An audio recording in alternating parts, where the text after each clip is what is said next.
Hello, good evening, my dear learners.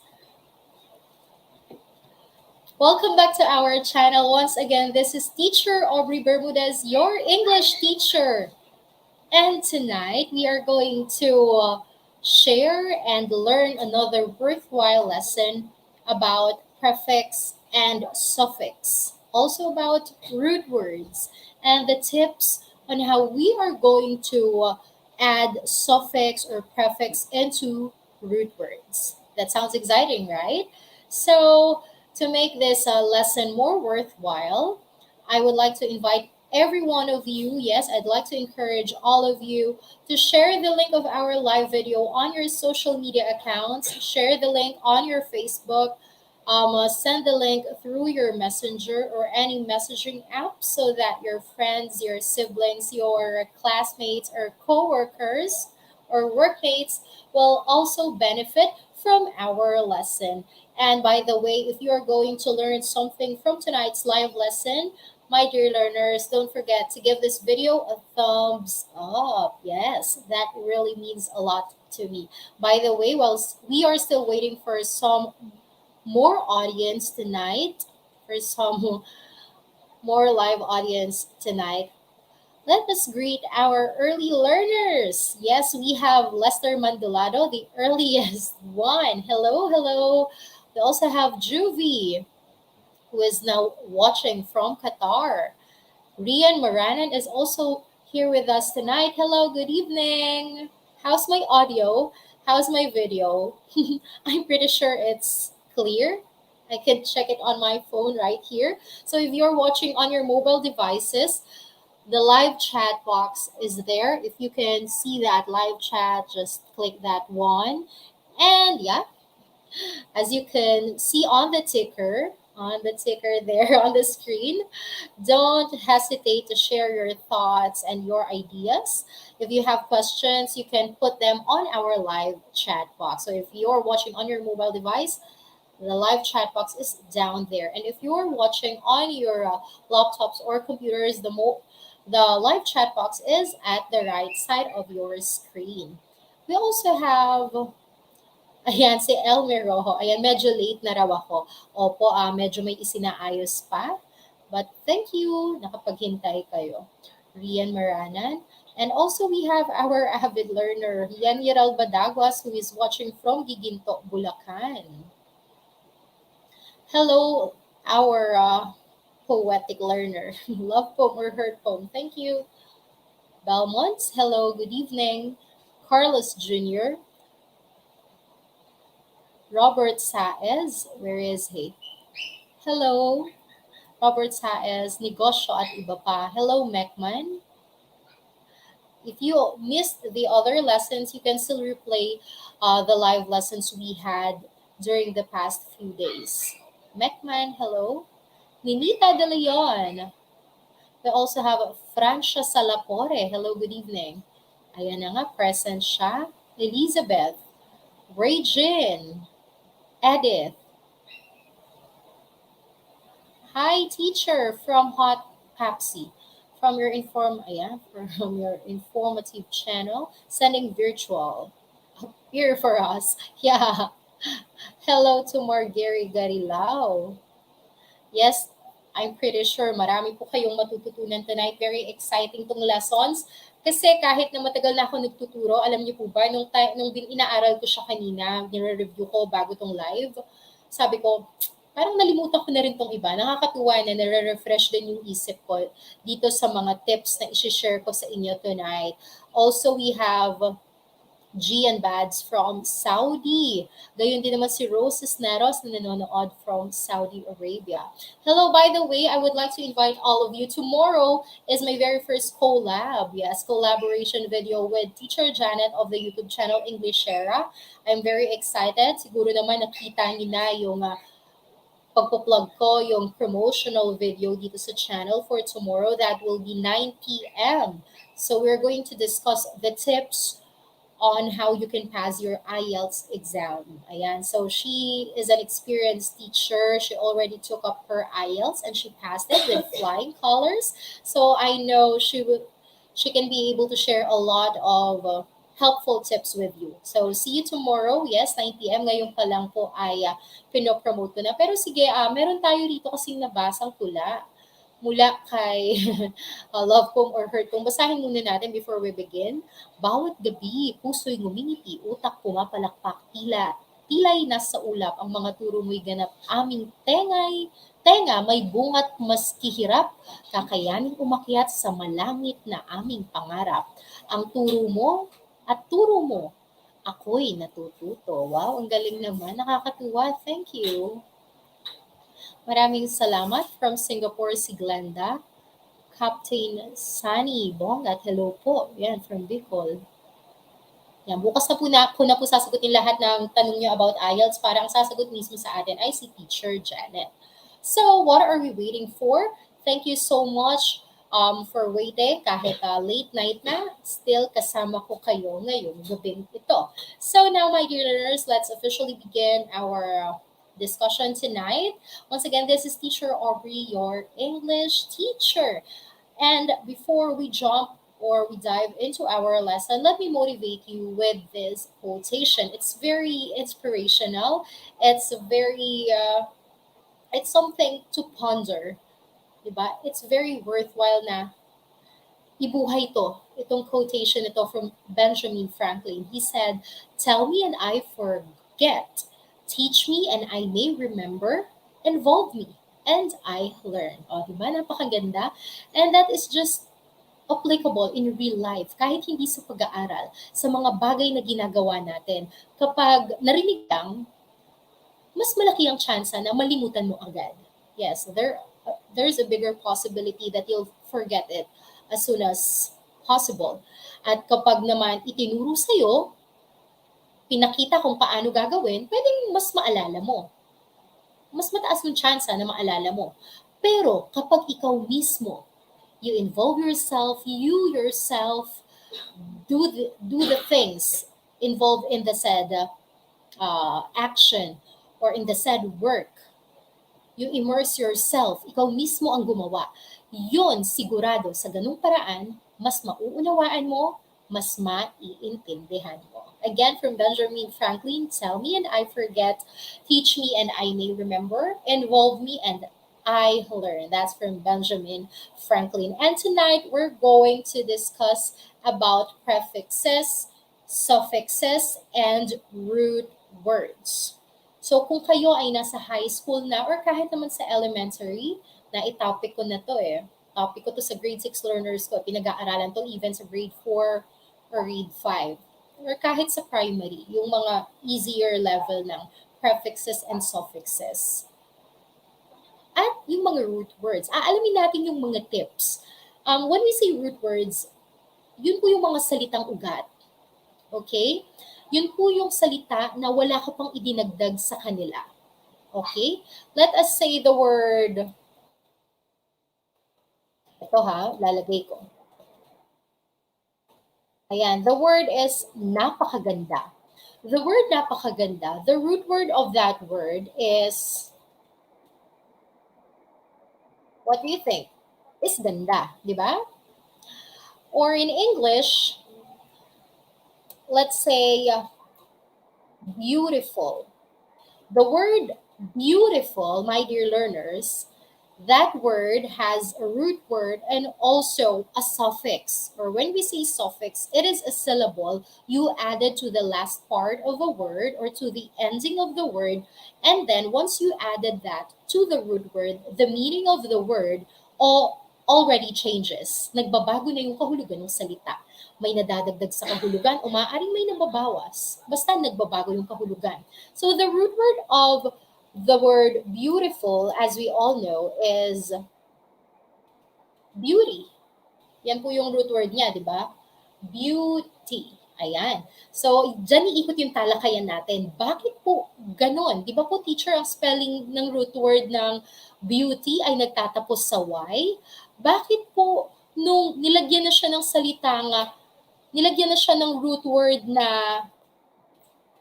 nilagyan na po siya ng suffix na full, ay nawala na po yung Y. Bakit po napalitan na po ng letter I? So, di ba, exciting? Kasi may mga rules tayong sinusunod to add whenever we are going to add a prefix or suffix. So now, let's dive into our lesson. And you know what, my dear learners, as presented on our screen, listen carefully. This will be a very exciting lesson.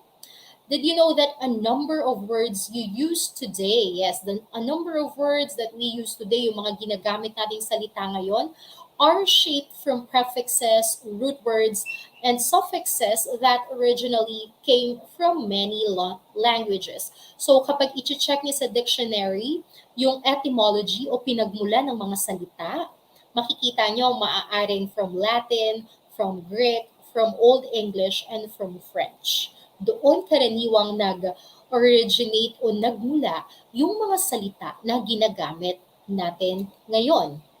Okay? And you know what? By learning some of these, yes, by learning some of the prefix and suffixes, you can analyze unfamiliar words, my dear learners. Break them down into their component parts and then apply their meanings to help unlock their definitions. So kapag mahabang mahaba yung salita, subukan nating hanapin na saan ba dito yung root word. Malalaman mo na yun pala yung salitang ugat. Tapos, hinimay mo na, ito pala yung idinagdag na syllable sa unahan, ito yung kahulugan.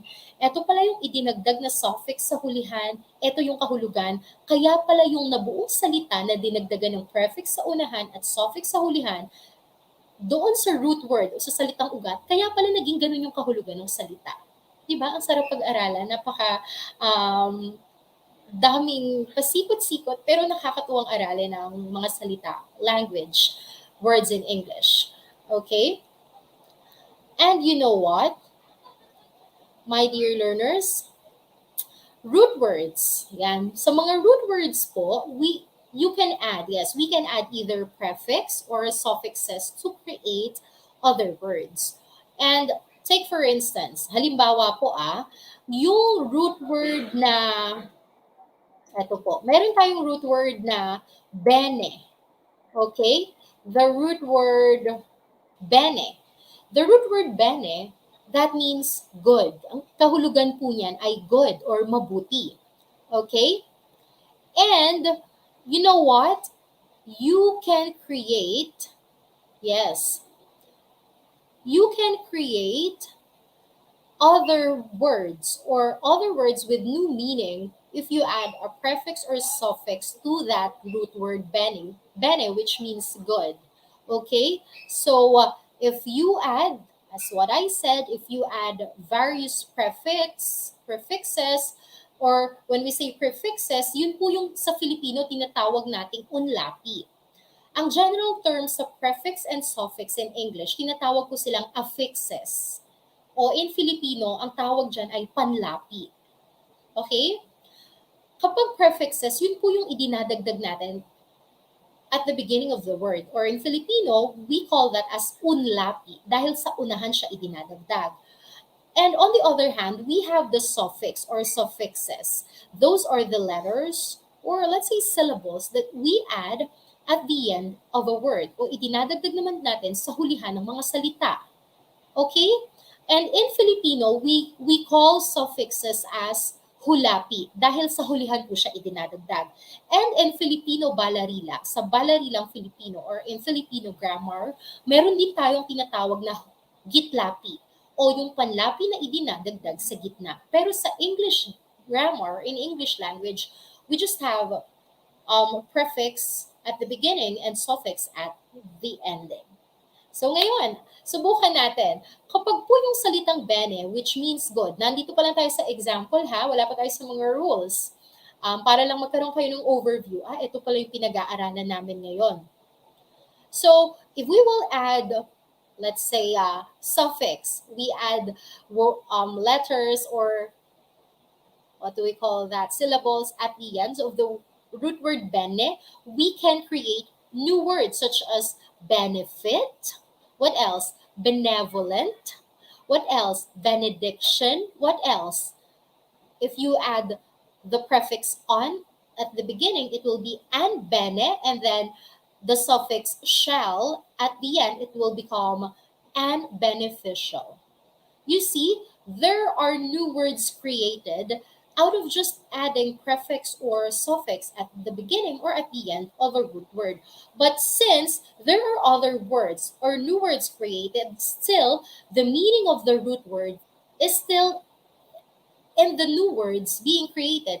Bagaman may mga bagong salita na na-produce out of just adding the prefix or suffix, yung pinakakahulugan ng root word, kahit na-create yung bagong salita, naroon pa rin yung essence o yung pinakakahulugan niya. Medyo may nabagong ala. You see? So now, as you can see, the root word bene in each of the new word and each of the new word, but still, each of the new word, yung kahulugan po, yes, the meaning of the root word bene still remains. Okay? And that is something to do with good. Okay? But the prefix or suffix changes or expands the meaning. Naroon pa rin po yung essence ng kahulugan ng salitang good. Pero maaaring napalawak yung kahulugan, merong naibawas sa kahulugan, something like that. Okay? So let's say, for instance, the meaning of the prefix on or un. Okay? The meaning of that prefix is not or hindi. Okay? Or kabaliktaran. So that gives a whole new meaning or an opposite meaning to the word and beneficial. So the word is beneficial, nilagyan ng salitang or ng prefix na on sa umpisa, naging opposite na yung meaning. Or let's just use the word happy. Happy means joyful, masaya ka. But when we add the prefix on at the beginning, it will become unhappy. So instead of having the meaning you're joyous, you're feeling merry, di ba? Masaya. Ang naging kahulugan niya na ay yung kabaliktaran, which is sad or lonely. That's it. That's the beauty of adding prefix or suffix. Okay? Ngayon naman po, my dear learners, let me just share with you some grammar facts. May aso ata sa labas. Let me just share with you some grammar facts before we proceed to the different rules that you have to follow whenever you will add prefix or suffix in different root words. So the grammar facts, did you know that? And grammar fact. So did you know that? It's an interesting fact. The way ancient word forms have been used to create words in modern times. So yung kung paanong paraan daw dati na bubuo yung mga salita ng mga ninuno natin, ay ganun rin pala yung paraan na nagagawa natin ngayon during this modern times. And yes, alam niyo po ba na 2,000 years ago, for instance, no one knew, walang nakakaalam. There would be a need for a word that meant sending your voice far away. Siyempre dati hindi pa high-tech, pero ngayon walang nag-aakala na mayroon pala, kakailanganin palang makabuo ng termino na ang kahulugan ay yung maaari mong isend yung tinig mo, yung boses mo sa malayong lugar. Isipin nyo, ano yung term na ginagamit natin dyan ngayon? Okay? But that's what the modern word telephone means. Diba? Meron tayo ngayong salita na telephone. And that is a combination of the root word tele, which means distant or far away or malayo. Diba? Telekinesis, telephone, telegram, hindi po ba? And phone, which means voice or sound. Ayan po. Di ba nakikita nyo yung pinagmulan pala ng salitang telephone. Nagmula pala siya sa word, sa mga words na tele and phone. Anong pinagsama? Yun na po yung naging kahulugan. Or sending your voice far away. Sounds interesting. And let's have another example. Let's look at the root word of, or let's look at the root word cron. Ayan, ang root word po na cron, nagmula yan sa Greek. Yes, from Greek origin, which means time or oras. Sounds interesting. And when you add the prefix sin, Yes, may prefix po tayo na sin, which is S-Y-N. And the meaning of that is together with, or parang ipinagsama, together with. And yung suffix naman na "ize" or I-Z-E, syempre suffix nga, idadagdag sa hulihan. Ang kahulugan niya ay cause to be o magiging dahilan para mangyari yung isang bagay. Okay? So, that creates the modern word synchronize. Wow, such a lovely word. Synchronize. And that means to set various time pieces at the same time. Or ibig sabihin ng synchronize, ginagamit ng adjective na yan, or synchronized, which is an adjective, ginagamit siya sa mga maaring sa mga sumasayaw, di ba po? Synchronize or sabay-sabay na nagaganap sa oras na yon. Okay? And use a different suffixology, meaning the study of, and you have the word chronology. Okay? So, nabago yung synchronize, pinalitan yung "ize" na suffix ng ology. Ibig sabihin po ng ology is study of. Kaya nga mayroon tayong biology, zoology, what else? What are the other branches of science? Yun po yun. Kasi ang kahulugan nun ay study of or pag-aaral ng. Yeah, something like that. Kaya naman yung chronology, synchronize, yung root word doon na chrono, which means time, okay?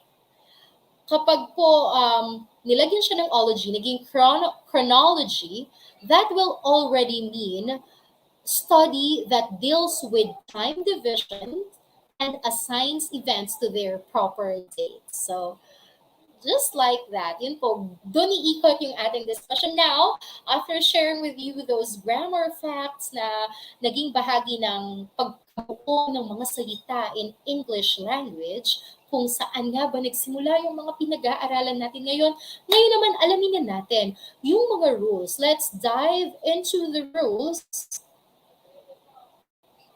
Yes, let's dive into the rules on what you should follow whenever you will add a particular prefix or suffix into root words, because we have to consider the spelling, we have to consider the stress of the syllables, we have to consider the sound if it is soft or hard. Yun po yung mga kailangan i-consider. Ngayon, alamin na natin. Let's have the first tip. Yes, the first tip for prefix and suffix, or adding prefixes and suffixes into the words, is this. Words that end in X don't change when a suffix is added to them. So my dear learners, kapag raw po ang isang salita or root word ay nagtatapos sa letter X, ano po? Kapag dadagdagan po siya ng suffix or may idadagdag sa hulihan na suffix, anong mangyayari? Hindi po nababago yung spelling ng salita. We just have to add the suffix. Alright? So mag-isip nga kayo ng mga root words na nagtatapos sa X at dagdagan nyo ng root word, ay ng suffix sa hulihan. I have here 3 examples. We have the words facts, hawks, hawks, and mix. Ayan na po, nakikita nyo on screen. Since the word facts ends in letter X, hindi siya nabago, dinagdagan lang ng suffix na I and G. Okay? So that becomes faxing. Okay? The second word is hawks. Okay?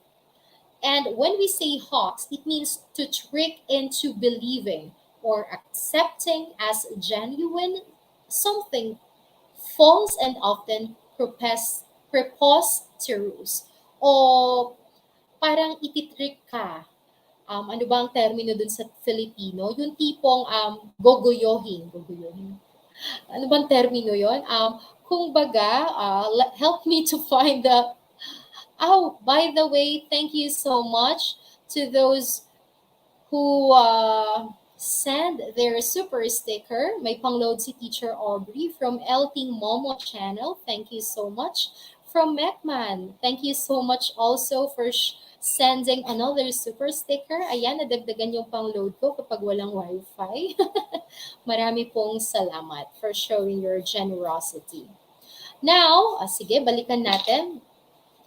I can't translate it into Filipino, pero yun po yung kahulugan niya. So hawks, since that also ends in X, we just added the suffix ed, so it becomes hawks. Okay, and also we have the root word mix. Mix, that also ends in X. So if we're going to add a suffix into it, hindi mababago ang spelling, kaya yung mix naging mixer.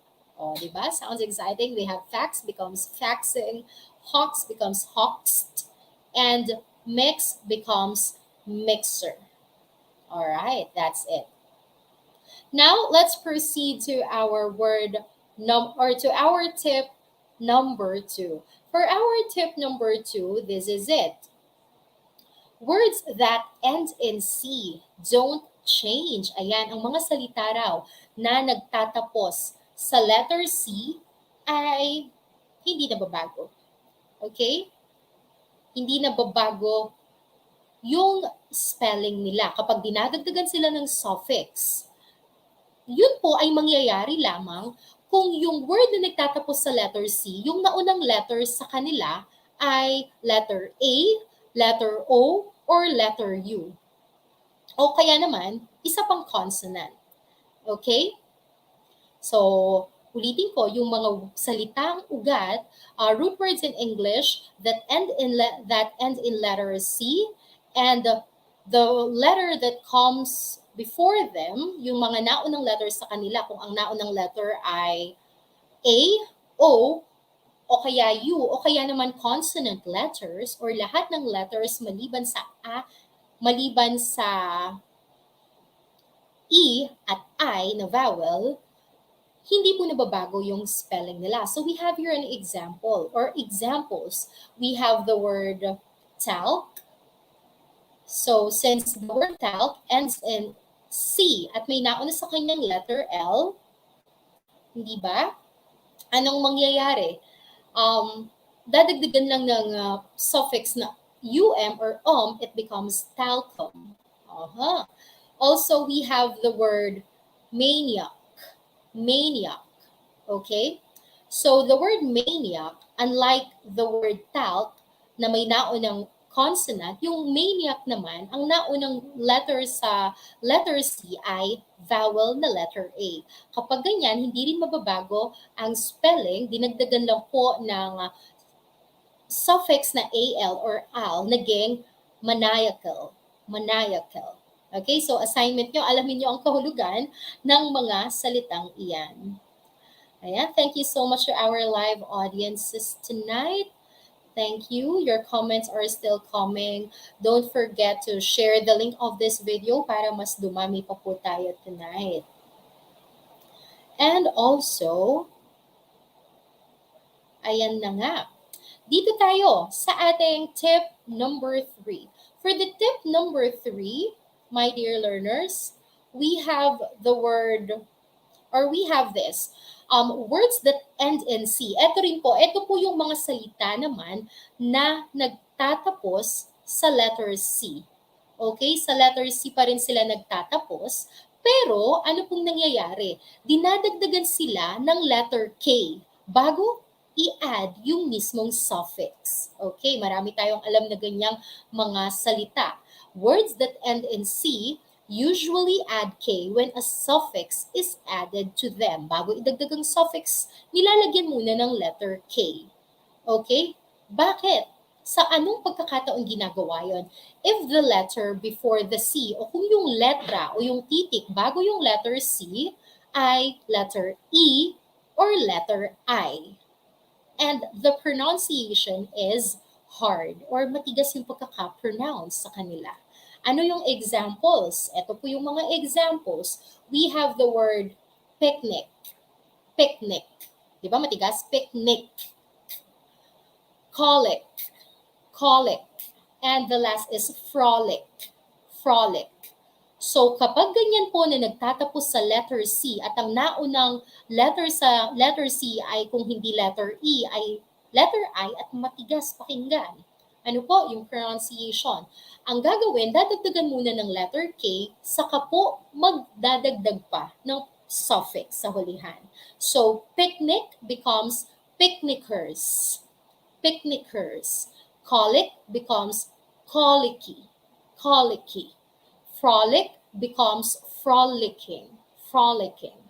So ngayon, assignment nyo, alam niyo yung kahulugan ng mga salitang yan, ilagay nyo sa ating chat box or sa ating comment section para po mabasa ng mga magre-replay pa ng video natin ito.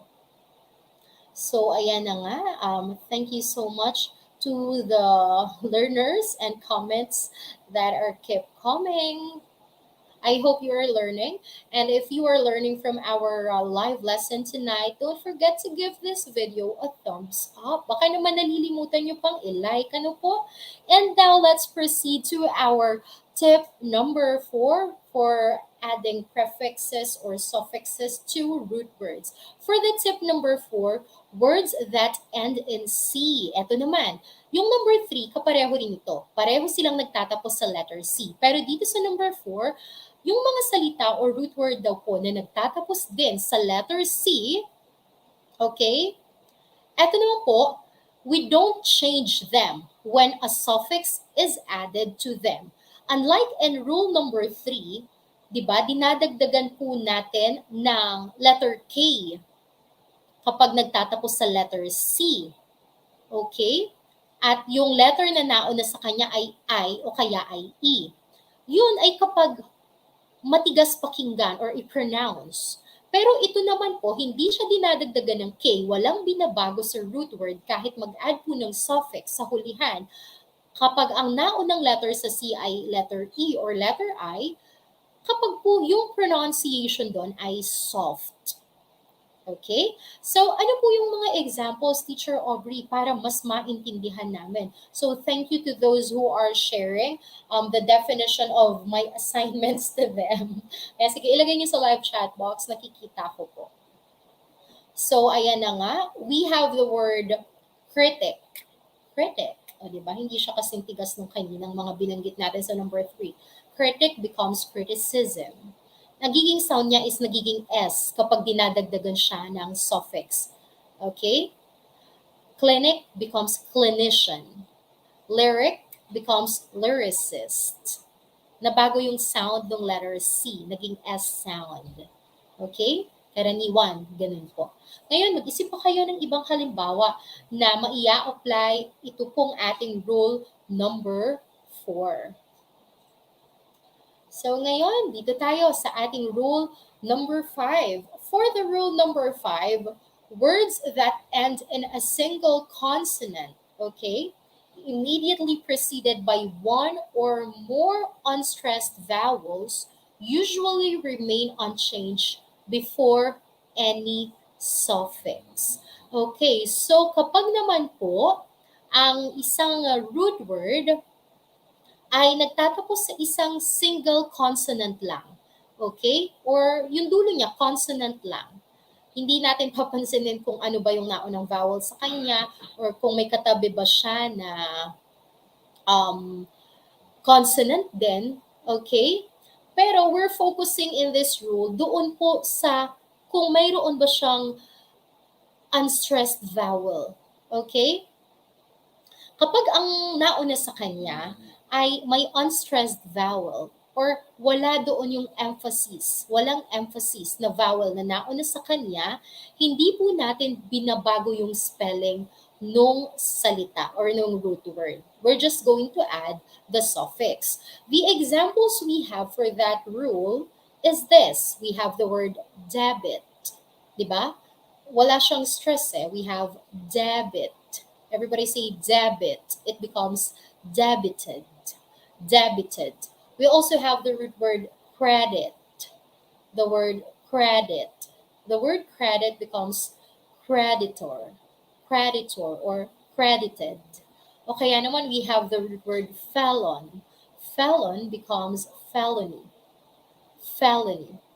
Okay? What do we mean by felony? Anong kahulugan ng salitang yan?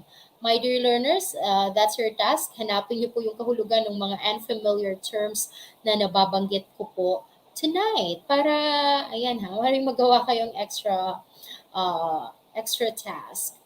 So ngayon, dito tayo. Pero, syempre, my dear learners, hindi mawawala sa English grammar yung mga exceptions. Yes, you will still find exceptions.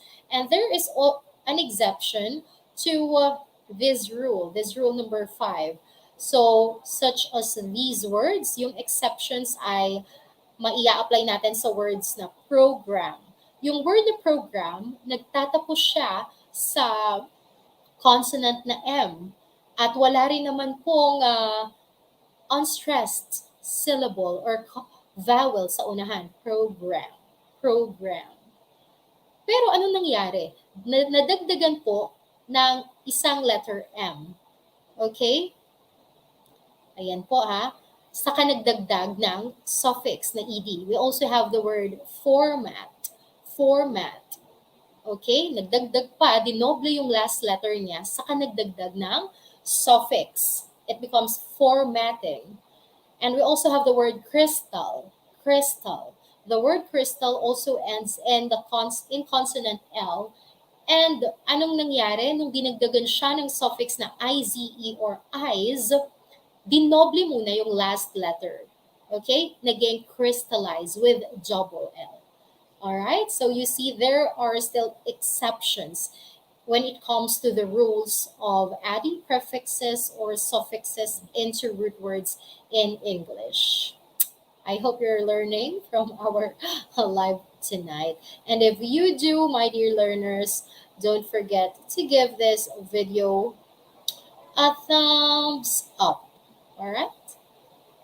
Ayan, wait lang po ha. Ngayon, dito tayo, balik tayo. Let's move on to our rule and tip number 6. Ayan, sige. Kapag nasa tip number 8 na ako, isa-shoutout ko na yung mga nagko-comment later ha. Nasa tip number 8 na tayo. For the tip number 6, when a prefix is added to form a new word, ayan, nauna kanina yung mga suffix, yung mga letters and syllables na dinadagdag sa hulihan. Okay? Sa hulihan po, idinadagdag ang suffix.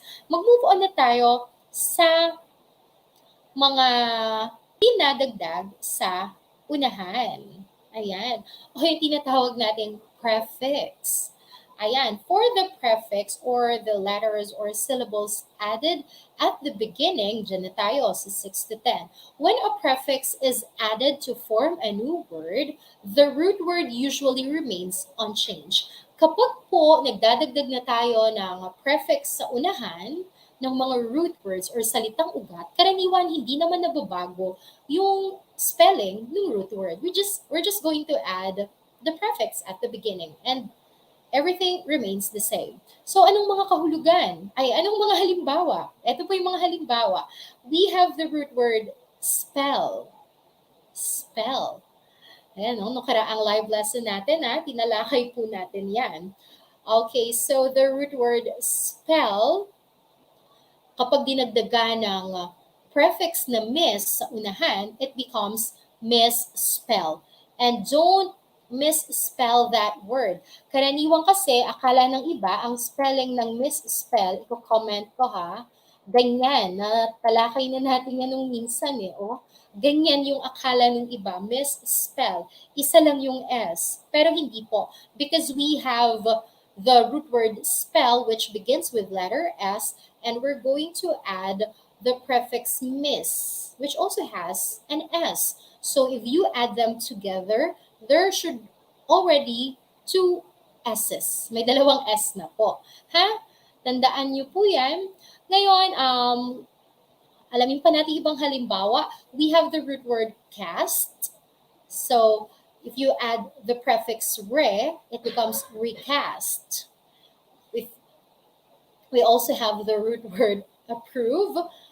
We're going to add the prefix dis, it becomes disapprove. Alright, you see? Yan po yung ating rule number 6. Pero, meron pa rin po tayong, aray ko, ang likot ko, sorry. Meron pa rin po tayong exceptions sa English grammar for that rule number 6. This is the exception.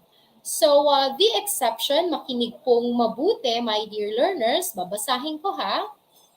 So, In some cases, however, my dear learners, some words or the new word is hyphenated o nalalagyan ng hyphen kapag po may idinadagdag na prefix sa isang root word. Ano po? Yung exceptions na yon ay ito yung mga rules na sinusunod. Okay? When the last letter of the prefix and the first letter of the word it's joining are the same vowel. For example, yung prefix po ay nagtatapos sa vowel na letter I. Tapos, yung dadagdagan na root word ay nag-uumpisa sa letter I, hindi sila pwedeng pagtabihin lang. Kailangan po may hyphen. Okay? Ano pa? When the prefix is being added to a proper noun. Kapag naman po ang prefix, hindi mo siya i-add sa kung simpleng salita lang. I-add mo siya sa isang proper noun o tiyak na pangalan. Okay? Kailangan ring maglagay ng prefix. Alright? Ano pa po? And when the new word formed by the prefix and the root word must be distinguished from another word spelled in the same way but with a different meaning. Meron kasing mga salita sa English, my dear learners, na ganun talaga yung spelling nila. Pero kung titingnan mo yung bawat syllable, aakalain mo na mayroon siyang idinagdag na prefix, pero hindi mo siya pwedeng alisin kasi root word na mismo siya. We have here examples para mas malinawan kayo. So the first rule in the exceptions to the rule, kapag nga po yung prefix ay nagtatapos sa vowel at yung umpisang letter ng root word ay kapareho nung last letter ng prefix, gaya po ng anti-institutional, yan, nakikita nyo on screen, hindi siya pwedeng pagsamahin. Kailangan lagyan ng hyphen. So it becomes anti-institutional with hyphen. Another is the proper noun March.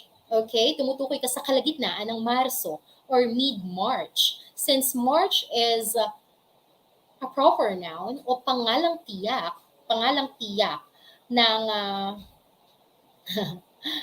pangalang tiyak ng buwan, ano po? At dinagdagan ng prefix na re, it becomes mid-March, nilalagyan din po ng prefix. And lastly, we have the word creation. May salita tayong creation, okay? And we also have the word recreation na hindi pwedeng alisin ng re doon dahil kahuluganan is leisure o yung bagay na ginagawa para ma-relax. Okay? May ganong salita talaga. So, para ma-differentiate na hindi recreation ang tinutukoy mo, kung gagamit ka ng root word na creation and you would like to mean na gagawin ulit, uulitin, you have to add the prefix re. Hindi mo sila pwedeng pagdikitin yung re tapos root word na creation kasi magkakaroon na kanong salitang recreation, iba na yung magiging kahulugan. Okay? Gusto mong tukuyin yung ibang kahulugan which is re and creation. You see? Kaya po mayroon tayong mga exemptions to the rule. Nauhaw ako?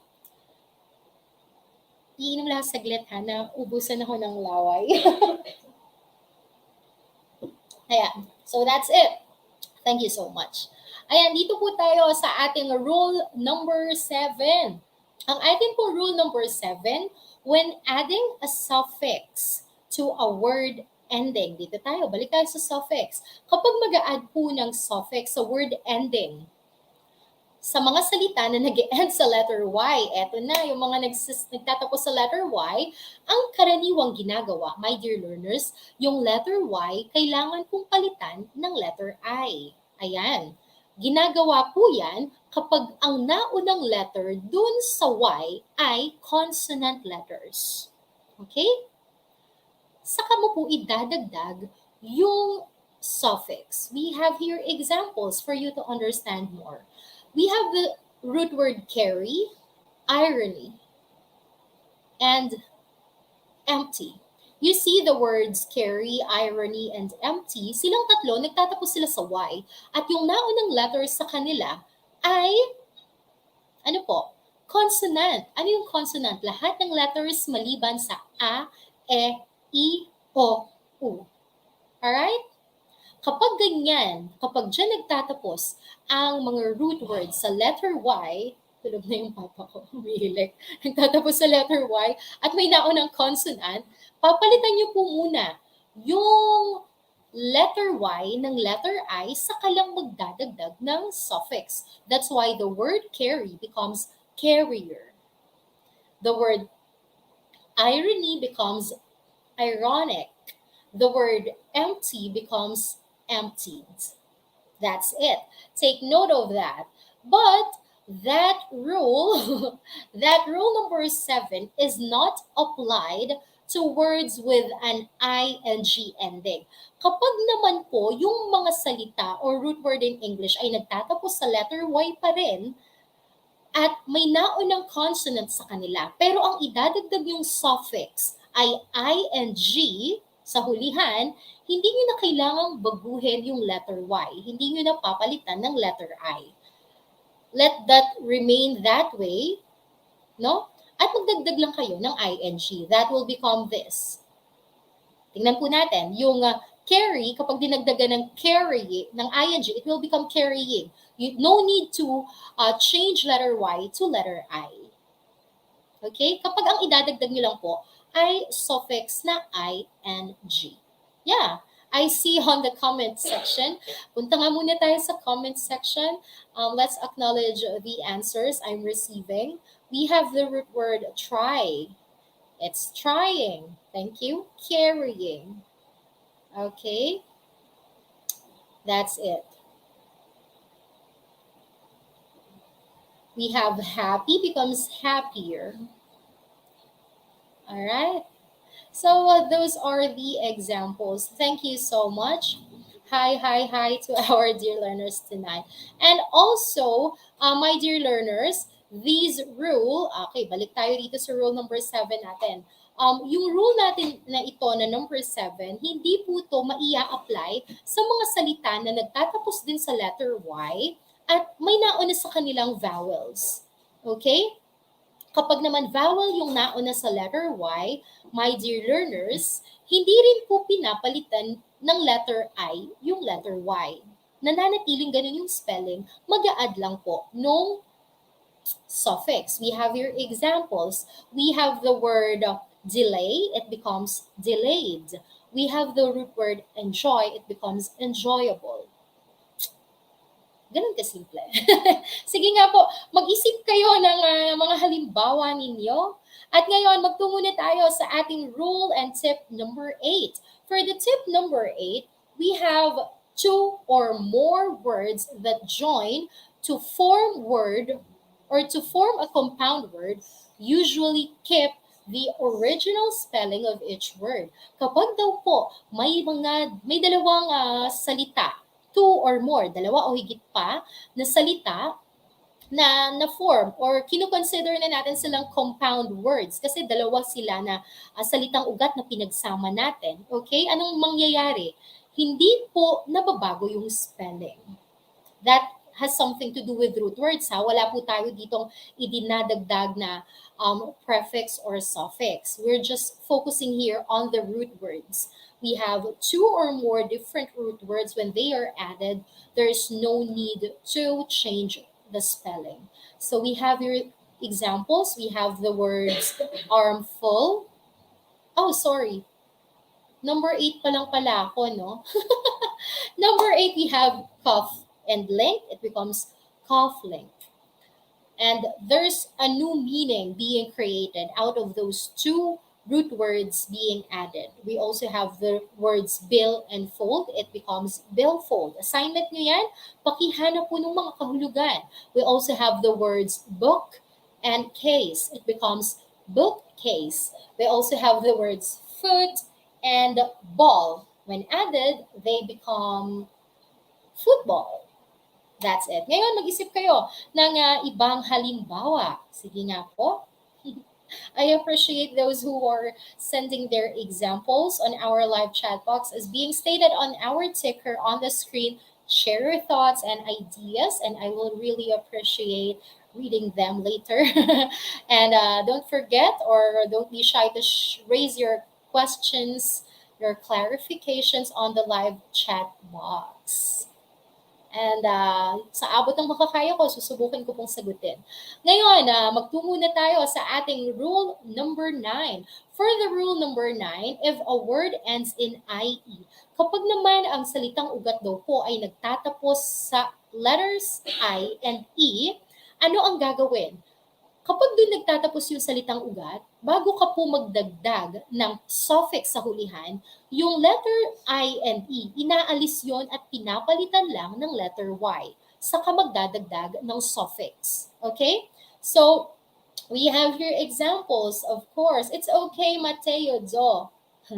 You can still replay the video after the live. Okay, we have the words die. The word die ends in I and E. Bago magdagdag ng suffix na ing o kung anumang suffix, ang gagawin, papalitan mo yung I and E ng letter Y, saka ka magdadagdag ng ing. Okay? O na kung anumang suffix. That's why die becomes dying. The word lie also ends in I and E. You change the letters I and E into Y and you added the suffix ing, it becomes lying. Also the word tie, it ends in I and E. You omit the letters I and E and change that into Y and then you added the suffix ing, it becomes tying.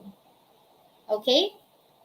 Hindi pala siya applicable, my dear learners, sa lahat ng suffix ha. Kapag po, ang idadagdag nyo lang na suffix ay ing. Okay? Yan po, kaya po pansin natin, lahat ng examples ay ing. Okay, ayan ha. If a word ends in IE, change IE to Y before adding the suffix ing.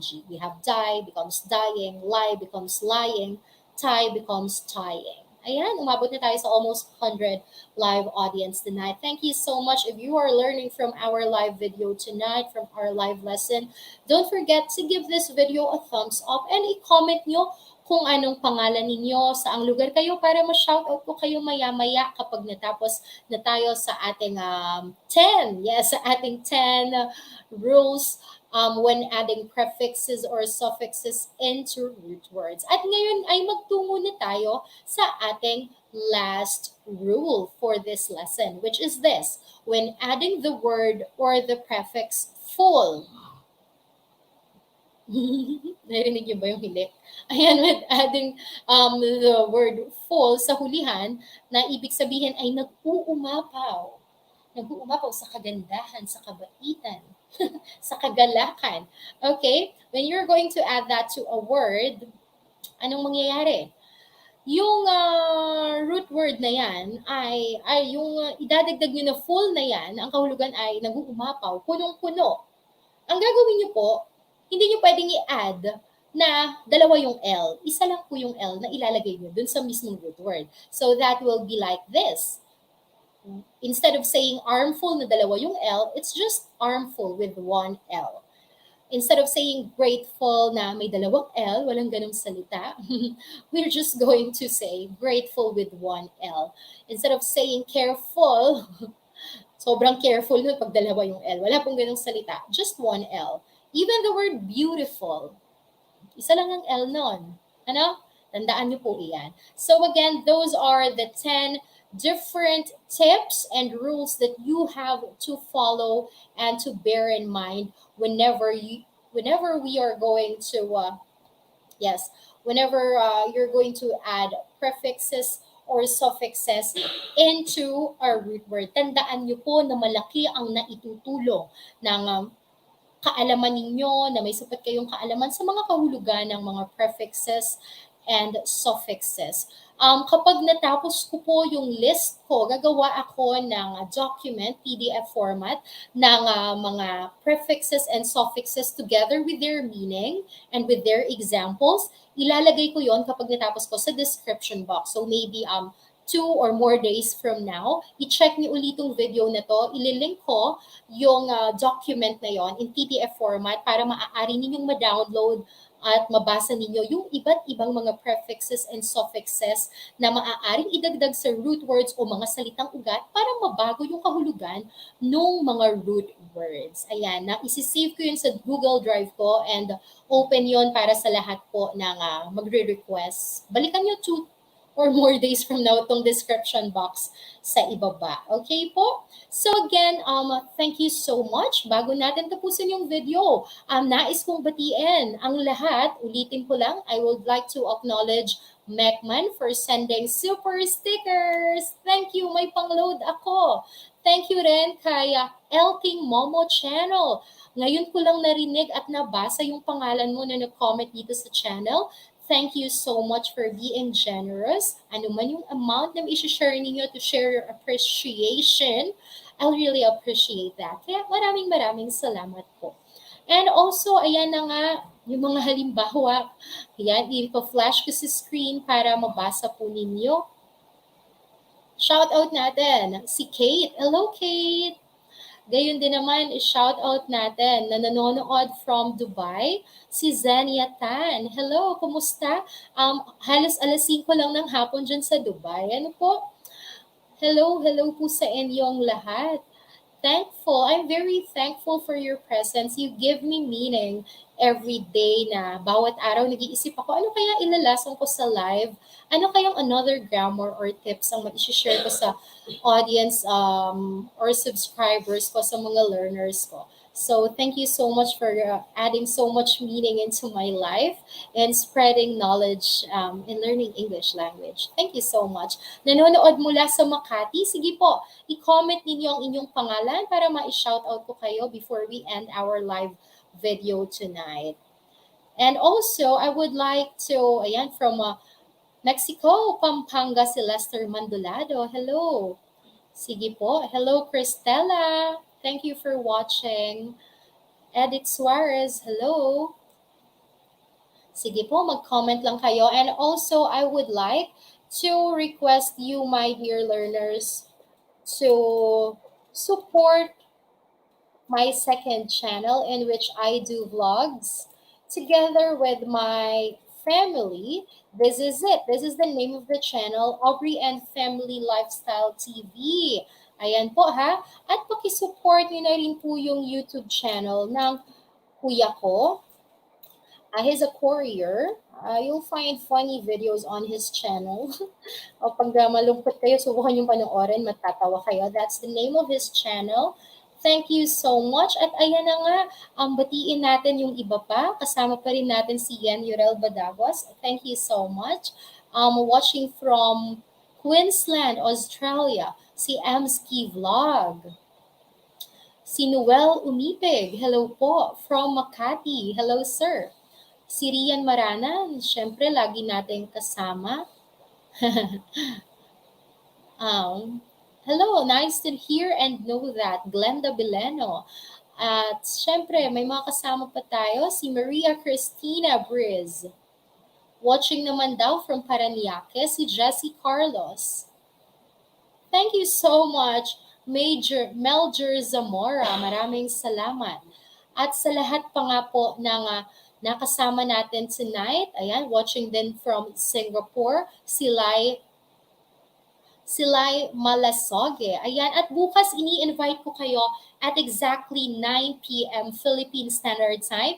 We will have our very first collaboration with another YouTuber and English teacher. She is an EFL teacher and an ESL teacher, English as second language and English as foreign language, EFL teacher. She is based in Turkey. Bukas makikilala niyo. Siguro naman nakita niyo, i-share niya sa atin yung best tips na may i-share niya on how you can pass your IELTS exam. So kung sa mga nagpaplano po na magti-take po ng exam ng IELTS, mag-a-abroad, magtatrabaho sa ibang bansa, that exam or the topic tomorrow will be very helpful po para sa inyo. Sana makasama ko po kayo bukas. Ayan, first time lang daw ni Gabasa Jocelyn. Thank you so much.